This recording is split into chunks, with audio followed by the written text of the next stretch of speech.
Mission UPSC 2026 में आप सभी का स्वागत है। आज मेंस आंसर राइटिंग का सेकंड डे है और आज का हमारा टॉपिक था जो सुबह हमने आपको रिवीजन के लिए दिया था, वो था प्रियम्बल यानी प्रस्तावना और संविधान की विशेषताएं। इसी से रिलेटेड आज हम लोग क्वेश्चन प्रैक्टिस करेंगे प्रस्तावना से रिलेटेड। पहला प्रश्न है, प्रस्तावना संविधान की आत्मा है, व्याख्या कीजिए। यानी कि हमें एक्सप्लेन करना है कि प्रस्तावना कैसे संविधान की आत्मा है। अब देखिए, संविधान की आत्मा शब्द आते ही आप लोग के जेहन में डॉक्टर अंबेडकर जी के वो कथन भी आ जाएंगे जिसमें उन्होंने आर्टिकल 32 को, जो मूल अधिकार है, आर्टिकल 32 जिसके तहत किसी भी मूल अधिकार के हनन होने पे हम सुप्रीम कोर्ट जा सकते हैं, उसको डॉक्टर अंबेडकर जी ने कहा था कि ये संविधान की हृदय और आत्मा है। तो एक तो आर्टिकल 32 को कहा जाता है संविधान का हृदय और आत्मा, क्योंकि अंबेडकर जी ने कहा था। लेकिन जो विद्वान है, जो न्यायविद हैं, जो भारत के संविधान के जानकार लोग हैं, उनका मानना है कि जो प्रस्तावना है वो भी संविधान का आत्मा है। तो आपको हमेशा संविधान की आत्मा की बात आएगी तो आपके सामने प्रस्तावना और आर्टिकल 32 दोनों रहेगा। यहां पे बात हो रही है प्रस्तावना की। तो आखिर क्यों भारत में जो न्यायविद लोग हैं, जो जानकार लोग हैं, वो प्रस्तावना को आत्मा मानते हैं संविधान की? दरअसल यही सवाल इस प्रश्न के माध्यम से पूछने का प्रयास हुआ है और इसे ही आपको एक्सप्लेन करना है। अब जब इस प्रश्न को हम एक्सप्लेन करने जाएंगे तो सबसे पहले हमें पता है कि प्रश्न का इंट्रोडक्शन लिखना होता है। अब इंट्रोडक्शन में हम क्या करेंगे? कई बार बच्चे सोचने लगते हैं कि इंट्रोडक्शन तो हमसे बन ही नहीं रहा है, कैसे इंट्रोडक्शन बनाएं, कैसे परिचय लिखें। इसमें ज्यादा दिमाग नहीं लगाना है। आपको जो जो दिया गया है प्रश्न, उसे तरीके से पढ़ना है और उसमें जो कीवर्ड है, कीवर्ड क्या है? प्रस्तावना। प्रस्तावना, संविधान की आत्मा क्या है? प्रस्तावना। यानी कि जो मेन कैरेक्टर है, वो मेन कैरेक्टर कौन है? प्रस्तावना। तो हमें प्रस्तावना को एक्सप्लेन कर देना है। कैसे? सबसे पहले कि एक लाइन में हम प्रस्तावना के बारे में बता दें। अब प्रस्तावना के बारे में बताने का सबसे अच्छा तरीका क्या है? अगर हमको कुछ भी याद नहीं आ रहा है तब भी हम एक लाइन में प्रस्तावना की परिभाषा तो दे ही सकते हैं ना, बस वही लिख दीजिए, तब भी आपका इंट्रोडक्शन तैयार हो जाएगा। तो देखिए हम कैसे लिख सकते हैं प्रस्तावना की परिभाषा एक लाइन में। प्रस्तावना संविधान का सार है। अब हम सब जानते हैं कि प्रस्तावना में, अगर आपने प्रस्तावना प्रियम्बल पढ़ा होगा तो आपको पता चलेगा कि प्रस्तावना संविधान का मूल दर्शन है। यानी संविधान का विजन क्या है, हमारे कॉन्स्टिट्यूशंस का दर्शन क्या है, उसका एम क्या है, उद्देश्य क्या है, उसका आदर्श क्या है, ये सब कुछ हमें कहां देखने को मिलता है? ये हमें प्रस्तावना में देखने को मिलता है। अब इन्हीं चीजों में से एक दो वर्ड अच्छे से उठा के हम उसके प्रस्तावना का क्या कर देंगे? इंट्रोडक्शन लिख देंगे कि प्रस्तावना संविधान का सार और दर्शन प्रस्तुत करती है, इसलिए इसे उसकी आत्मा कहा जाता है। कंप्लीट। इतने से क्या हुआ?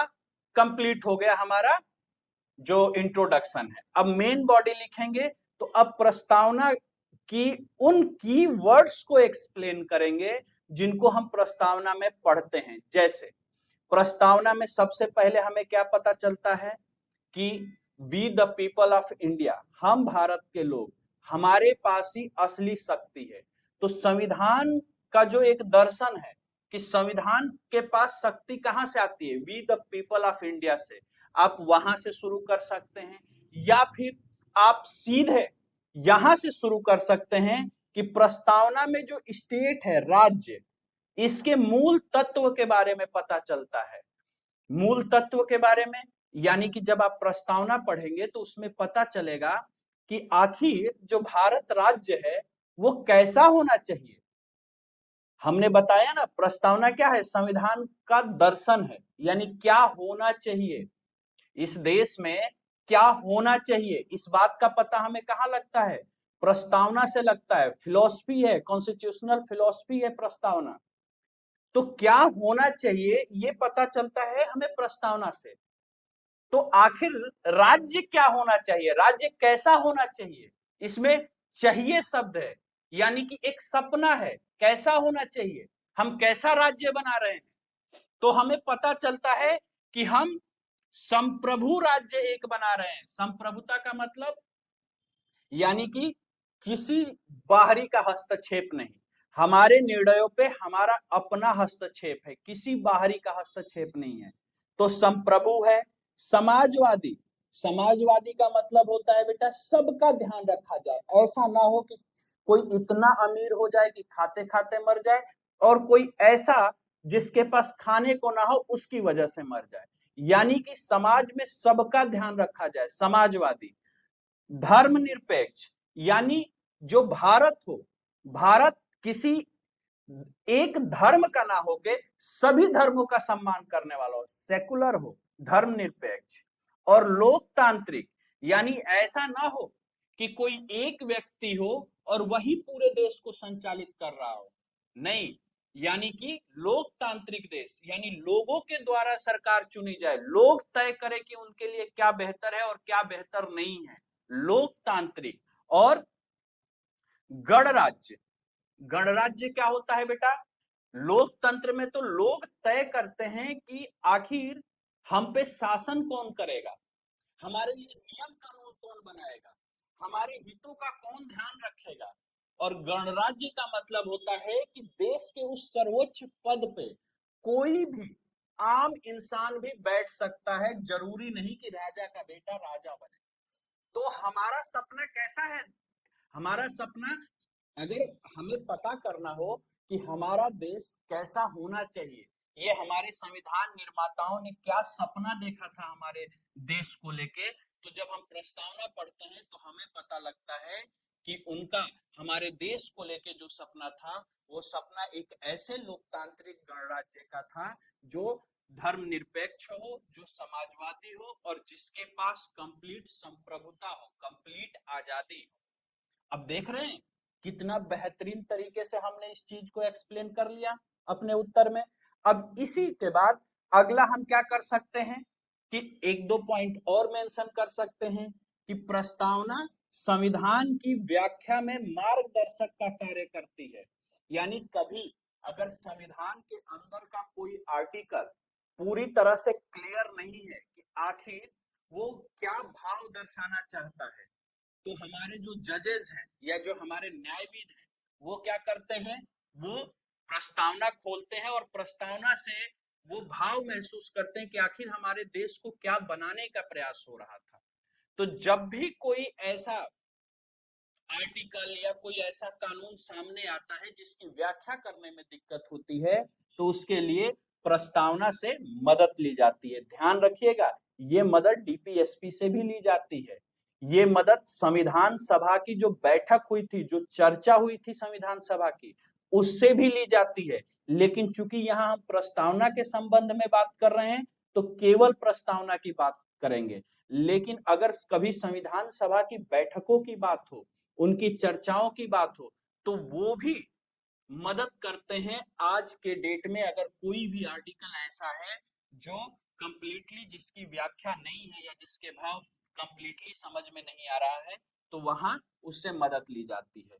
तीसरा, प्रस्तावना के मदद से हमें पता चलता है कि हमें दो चीज तो पता चल गया कि प्रस्तावना, एक तो राज्य कैसा हो ये बता दिया प्रस्तावना ने, दूसरा कि प्रस्तावना ने ये बता दिया कि अगर अंदर कोई संविधान के अंदर कोई आर्टिकल है जो क्लियरली एक्सप्लेन नहीं हो पा रहा है उसमें मदद करेगा। अब तीसरा कि आखिर देश को लेके सपना क्या है, तो देश को लेके जो सपना है सबके साथ न्याय हो, हर नागरिक के साथ न्याय हो, हर नागरिक को स्वतंत्रता मिले, हर नागरिक को समानता मिले, सभी नागरिकों में बंधुत्व का भाव हो ताकि हम एक मजबूत राष्ट्र बना सके। तो कुछ आदर्श हैं ये जो नागरिकों के बीच में नागरिकों को मिलने चाहिए, ये भी हमें कहां से पता चलता है, ये भी हमें प्रस्तावना से पता चलता है। तो इस तरह से हमने बहुत छोटे में प्रस्तावना को बहुत डिटेल में देख लिया। एक तो हमने देख लिया राज्य के लिए क्या सपना है, क्या विजन है, क्या दर्शन है, ये हमने देख लिया राज्य के संबंध में। दूसरा, हमने जो संविधान के अंदर व्याख्या है अगर वो अस्पष्ट है, क्लियर नहीं है, तो उसके लिए प्रस्तावना मदद करती है। और तीसरा, जो नागरिक हैं, नागरिकों में क्या आदर्श होने चाहिए, नागरिकों को क्या मिलना चाहिए, ये भी हमने प्रस्तावना के मदद से देख लिया। न्याय, स्वतंत्रता, समानता और बंधुत्व का आदर्श स्थापित करती है प्रस्तावना। तो इस तरह से हम कंप्लीट आंसर लिख सकते हैं। निष्कर्ष में क्या होगा, निष्कर्ष में सार लिख देंगे पूरे प्रश्न का कि अतः प्रस्तावना संविधान की दिशा यानी डायरेक्शन और उद्देश्य यानी ऑब्जेक्टिव निर्धारित करती है कि आखिर इस संविधान का उद्देश्य क्या है, इस संविधान को लागू करने का मकसद क्या है, हम क्या हासिल करना चाहते हैं। तो अगर ये तीन चीजें आपकी क्लियर हैं बेटा, तो आपको क्लियर हो जाएगा एक तो हम राज्य कैसा बनाना है वो डिसाइड कर पाएंगे, दूसरा कि संविधान के अंदर कोई व्याख्या अस्पष्ट है, और तीसरा कि नागरिकों को जो नागरिकों के लिए जो आदर्श स्थापित किए गए हैं, चाहे वो न्याय, समानता, स्वतंत्रता, बंधुत्व, ये सब हमें प्रस्तावना से पता चलता है और इस तरह से हमारा आंसर कंप्लीट हो जाता है। अब दूसरा प्रश्न हम देख लेते हैं। प्रस्तावना में निहित मूल्यों वैल्यूज का भारतीय राजनीति पर प्रभाव स्पष्ट कीजिए। अब प्रस्तावना में क्या मूल्य है, प्रस्तावना में कौन से मूल्य निहित हैं और उसका भारतीय राजनीति पे क्या प्रभाव पड़ता है। तो फिर वही करेंगे, अगर प्रस्तावना है और इसमें निहित मूल्य की बात किया गया है, तो अगर हमें लिखना है इंट्रोडक्शन, तो हम क्या लिख सकते हैं कि प्रस्तावना में निहित मूल्य भारतीय शासन प्रणाली का आधार है। अब कैसे आधार है, तो प्रस्तावना में बात किया गया है कि राज्य क्या हो, लोकतांत्रिक हो। अब लोकतांत्रिक राज्य कैसे हो सकता है, तो चुनाव प्रणाली की व्यवस्था दी गई है।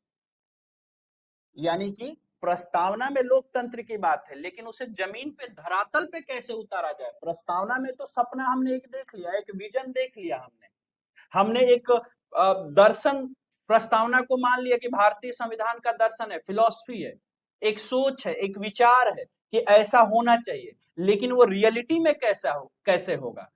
तो अगर हमने प्रस्तावना में लोकतंत्र देखा है, तो रियलिटी में उस लोकतंत्र को धरातल पे कैसे उतारेंगे, इसके लिए इलेक्टोरल सिस्टम है, यानी चुनाव प्रणाली है, चुनाव होता है। धर्मनिरपेक्षता, प्रस्तावना में हमने धर्मनिरपेक्षता का मूल्य तो देख लिया, लेकिन धर्मनिरपेक्षता को जमीन पे कैसे उतारा जाए, तो सभी धर्मों के प्रति समान व्यवहार करके। प्रस्तावना में हमने समाजवाद तो देख लिया, लेकिन भारतीय राजनीति पर उसका क्या प्रभाव है, तो भारतीय राजनीति पर इस समाजवाद को यानी समाजवाद के सपने को जमीन पे स्थापित करने के लिए भारतीय राजनीति कल्याणकारी योजनाएं लेके आती है। भारतीय राजनीति में हमें कल्याणकारी योजनाएं देखने को मिलती है। समानता के लिए हमें पता है कि आरक्षण नीति, अगर आपने आर्टिकल 14 वगैरह ठीक से पढ़ा होगा तो आप स्पष्टता जान पाएंगे कि आरक्षण नीति वगैरह सब समानता स्थापित करने के लिए ही तो है। आपको आर्टिकल 14, 15, 16, 17, 18 जो आप देखते हो, ये समानता स्थापित करने के लिए। अतः ये मूल्य भारतीय राजनीति को दिशा प्रदान करते हैं। चलिए एक प्रश्न हम आपको देते हैं, इसको प्रैक्टिस कीजिएगा। भारतीय संविधान को अद्वितीय क्यों माना जाता है, संविधान को अद्वितीय क्यों कहा जाता है।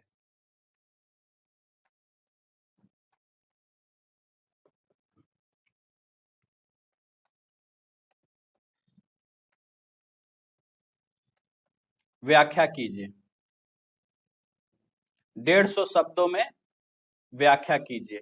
इसको आप लोग प्रैक्टिस कीजिएगा। आप लोग के लिए मैं यहाँ पे एक एड ऑन कर दे रहा हूँ, कुछ हिंट दे रहा हूँ। भारतीय संविधान को अद्वितीय क्यों कहा जाता है।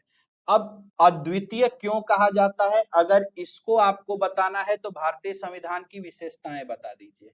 अगर भारतीय संविधान की विशेषताएं बता दिए तो आप एक तरह से बता देंगे कि ये अद्वितीय क्यों है, क्यों बाकी दुनिया के संविधानों से अलग है। इस पे सोचिए, इस पे उत्तर लिखिए। थैंक यू, फिर मिलते हैं कल।